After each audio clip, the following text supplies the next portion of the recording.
Come with me for a jam-packed 3 days of press leading up to opening for Shania Twain today. We came from our show in South Carolina, and the first thing we went to was CTV's Your Morning. I have always wanted to have a press day like this where I'm doing every single show in Toronto, and I just can't believe it just happened.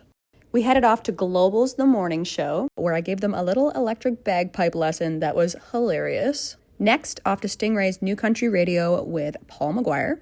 I know some artists do not like doing press, but I live for this shit. I love it so much. We popped over to see the folks at Amazon Music and then over to the TikTok offices. Took a short break and walked around the Distillery District. Then it was off to SiriusXM for the Breakdown Radio Show.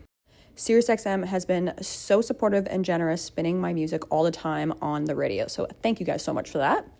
We ended the evening with delicious Italian food at one of my favorite restaurants in Toronto called Toroni. Now off to bed with a view. The next morning, we headed to Breakfast Television. All these interviews have been so fun. If you guys caught one, let me know in the comments.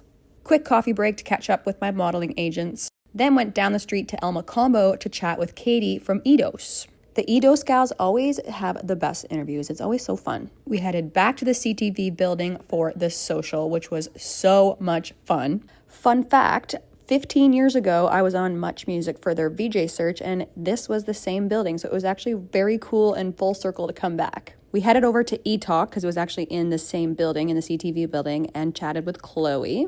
I was on Chloe's podcast years ago, so it was good to catch up. Quick rip to Apple Music for a meeting, and then I met up with my girlfriends for dinner at Lulu Bar, and then we went to the Keg.